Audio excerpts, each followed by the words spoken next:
15 minutes later, Colonel Astor, Tesla, Mr. Sad, Thad, and I were on the first-class deck. The night sky was brilliantly clear, and blue-black fields crowded the stars, some of which seemed distant and others astonishingly close. We could hear the muted sound of the band still playing the wedding reception inside. I shivered in the night air, and Thad draped his jacket over my shoulders. We peered into the darkness, but saw no sign of ice. 2 officials joined us, Officer Fleet and Lee. Colonel Astor greeted them.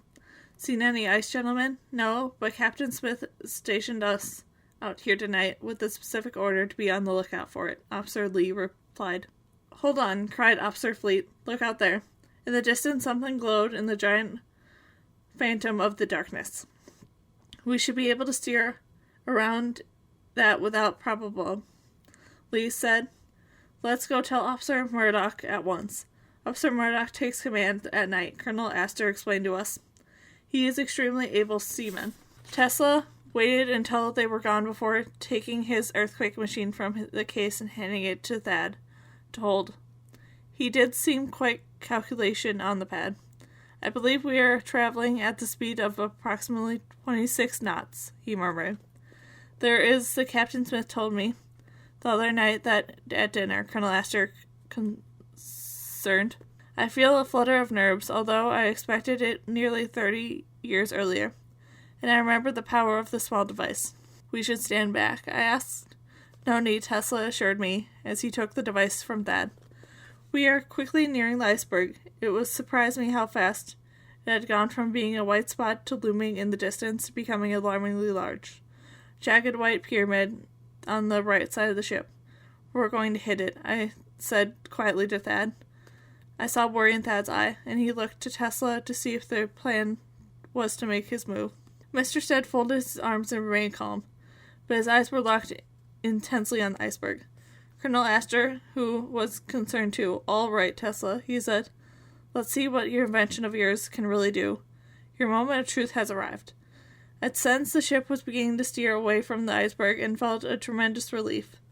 Thad took my hand and squeezed it, smiling a little, too. He must have been reassured by the situation was being handled. Tesla held his earthquake machine towards the ever larger iceberg and turned the dial. Instantly, I clutched my head with both hands, and high ones that made my brain feel like it might melt. The sensation had occurred during the quake so many years ago, and had returned at full force. I grabbed for Thad, and he held me tight, but he too was clenching in pain. "Something is wrong," Tesla cried. He tried twisting the dial, but it was jammed. This device had been tampered with. He scratched something sticky off the bottom of the device. Taking a tiny screwdriver from the case, he undid it, and the molecule bolt holding the device together. Some sort of rubbery gum had been poured into it, he observed. "How could this have?" "Turn it off, will you, Tesla?" Colonel Astor implored. Through a painful grimace. "Talk later." "I can't. Throw it in the ocean," I suggested desperately, with my teeth clattering. "No," he said. "It will kill everything down there, or create a whirlpool. The entire ship would be struck under." "Smash it then," I said, remembering that he had done it before. The ship's outer railing suddenly started vibrating, and the small crack began splitting the wood deck right under my feet. Tesla stared at the device as though he were in trance. The next second, he came out of it and began pouring the device in the side of the ship with a fury I would not have thought him capable of. "Thank God," Colonel Astor exclaimed. Then the thing was finally lay in the smithereens at our feet. "We need to discover what damage had been caused," Tesla said urgently, hurrying towards the ship's barrage. We all followed him, moving quickly. When we reached the bridge, we were told to get out. It was clear that some emergency was underway. We crowded the doorway of the bridge, and Officer Murdoch shouted at the helmsman. "I said hard abstart, didn't you hear me?" "The ship won't turn as it should," the helmsman replied in the panicked voice.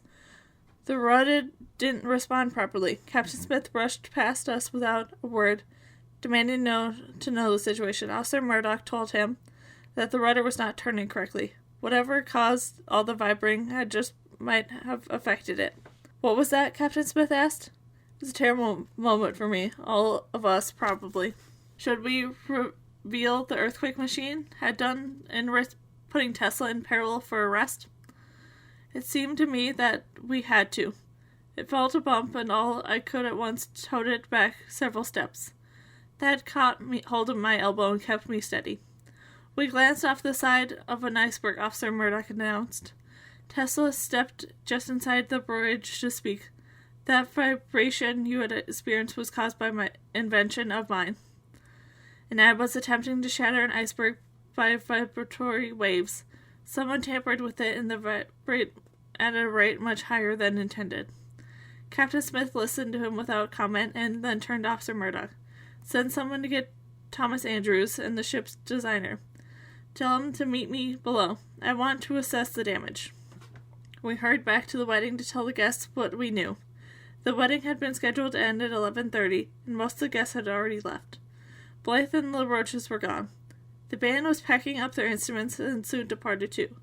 Mimi and Victor were saying goodbye to a few guests that were still in the process of leaving. Soon only the Astors, Miss Brown, Miss Gunningham, Natalie, Mimi, and Victor, and Thad and I were left.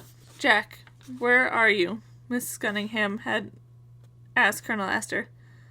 Everyone gathered and listened to Colonel Astor told them we had hit an iceberg and that the captain was assessing the damage. We felt the impact, Miss Brown said, but we weren't worried. The ship is unsinkable. What was that strange shocking, though? It gave me a quick headache while it was still going on. I was demonstrating an invention of mine, Tesla admitted. What are you, some kind of mad scientist? Miss Brown asked.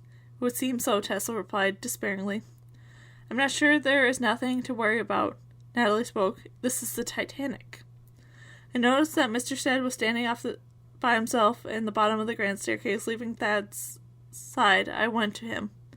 As I approached, I heard him speaking rapidly in a low tone. When I noticed me, he stopped talking in that way.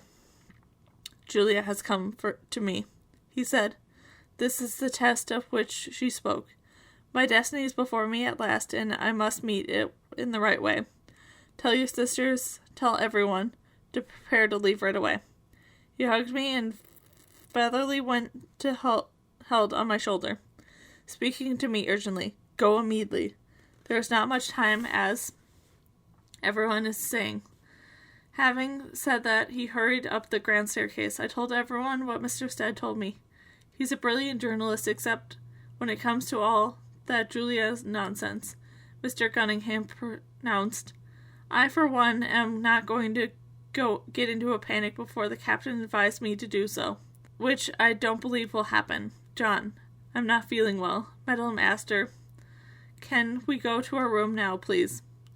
Saying goodbye to us, Colonel Astor put his arm around Madeline's shoulder and escorted her out. I'm going with Mr. Cunningham, Mimi said. I'm not going to worry about a little bump in the night. Mimi, please get ready to get on the lifeboat, I argued with her. I believe Mr. Stead, and I'm scared.